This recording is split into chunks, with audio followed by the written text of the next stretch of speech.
प्राचीन समय में रत्नाकर नाम का एक डाकू था। वह जंगल में रहता था। वह उस जंगल से निकलने वाले सभी पथिकों को मारकर उनका धन लूट लिया करता था। सब लोग रत्नाकर से भयभीत रहते थे। एक बार उस वन से कुछ साधु गुजर रहे थे। रत्नाकर ने उनको पकड़ लिया। एक साधु रत्नाकर से बोला, तुम इतना अत्याचार क्यों कर रहे हो?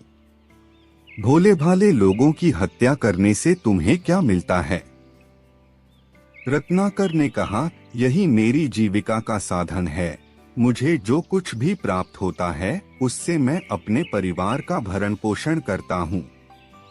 दूसरे साधु ने पूछा, यदि हम तुम्हारे प्राण लेना चाहे तो क्या तुम्हारे परिवार का कोई सदस्य तुम्हारे स्थान पर अपने प्राणों का बलिदान देगा? रत्नाकर ने कहा, हाँ क्यों नहीं, मेरी पत्नी प्रतिव्रता है, वह मेरे लिए सब कुछ कर सकती है। मेरे पुत्र पुत्री भी मुझे प्राणों से ज्यादा चाहते हैं। तीसरे साधु ने कहा, तुम्हें भ्रम है। यदि विश्वास न हो तो घर जाकर पूछो कि क्या तुम्हारे परिवार का कोई सदस्य तुम्हारे स्थान पर अपने प्राण देगा। फिर रत्नाकर साधुओं को पेड़ से बांधकर अपने घर चला गया। सबसे पहले उसने अपनी पत्नी से पूछा। उसने उत्तर दिया, यदि मैं मर जाऊंगी तो आपकी और आपके परिवार की देखभाल कौन करेगा? इसलिए आप किसी और को ले जाइए। फिर उसने अपने पुत्र से पूछा तो वह बोला, मैं आपका एकमात्र पुत्र हूँ, यदि मैं ना रहा तो आपका वंश कैसे चलेगा? वृद्धावस्था में आपकी देखभाल कौन करेगा? अब उसने अपनी पुत्री से पूछा तो वह बोली, बाबा कन्या तो पराया धन होती है, उसके प्राण लेने का किसी को कोई अधिकार नहीं होता। परिवार के सदस्यों का उत्तर सुनकर रत्नाकर को बहुत खेद हुआ। उसकी आंखें खुल गई। दुखी मन से वह उन साधुओं के पास पहुंचा और उनसे क्षमा मांगी। साधुओं ने रत्नाकर से कहा, तुम अब इसी शिला पर बैठकर राम का नाम लो, तपस्या करो और ज्ञान प्राप्ति का प्रयत्न करो। रत्नाकर ने सब कुछ त्याग दिया। कुछ ज्ञान न होने के कारण वह तपस्या में बैठकर मरा मरा का जाप करने लगा। समाधि लगाए अनेक वर्ष बीत गए, यहाँ तक कि चींटियों ने उसके चारों ओर बाम्बी बना ली। उसकी कठोर तपस्या को देखकर देवर्षि नारद वहां आए। उन्होंने रत्नाकर को महाज्ञान प्रदान किया। देवर्षि नारद ने उनको इक्ष्वाकु वंश में जन्म लेने वाले पुरुषोत्तम राम के विषय में विस्तार से बताया। उनसे ज्ञान प्राप्त कर रत्नाकर वाल्मीकि कहलाए।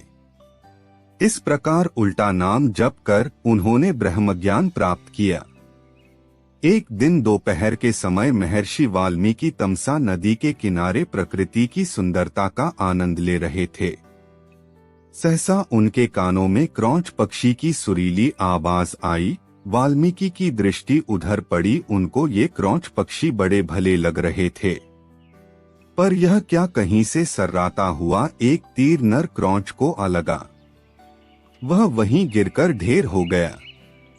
पति की यह दशा देखकर क्रौंची करुण विलाप करने लगी। यह देखकर ऋषि का हृदय करुणा से भर उठा और निषाद को देखते ही यह करुणा श्लोक के रूप में फूट पड़ी। मां निषाद प्रतिष्ठाम त्वगमः शाश्वती स्मा है, यत् क्रौंच मिथुनादिक्मवाधि काम मोहितम। हे निषाद, तू सैकड़ों वर्ष प्रतिष्ठा को प्राप्त नहीं कर सकेगा, क्योंकि तूने काम से मोहित हुए क्रौंच पक्षी के जोड़े में से एक को मार दिया है। वाल्मीकि का ध्यान अपने ही द्वारा कही गई पंक्तियों पर गया तो वे चकित रह गए। वे प्रायः इसी श्लोक को गुनगुनाने लगे। एक दिन ब्रह्मा जी ने उन्हें दर्शन दिए और बोले, ऋषिवर, आपकी वाणी से अनायास श्लोक रूप में कविता निकली है। देवर्षि नारद ने आपको राम कथा सुनाई थी। मेरे आशीर्वाद से राम, लक्ष्मण, सीता आदि का संपूर्ण वृतांत आपकी आंखों के सामने आ जाएगा। यहाँ तक कि आगे होने वाली घटनाओं का भी आपको ज्ञान हो जाएगा। अतः आप रामायण ग्रंथ की रचना कीजिए। आपका लिखा हुआ ग्रंथ पूर्ण रूप से यथार्थ और सत्य होगा। इतना कहकर ब्रह्मा जी अंतर्ध्यान हो गए। महर्षि वाल्मीकि ने 24,000 श्लोकों में राम कथा का कर्णप्रिय वर्णन किया। तो इस प्रकार रामायण ग्रंथ की रचना हुई। फ्रेंड्स, आपको कहानी कैसी लगी? आप अपने कमेंट्स के द्वारा हमें अवश्य बताएं। कहानी पसंद आने पर लाइक और शेयर करें। ऐसी ही अन्य कहानी के लिए चैनल को सब्सक्राइब कर लें।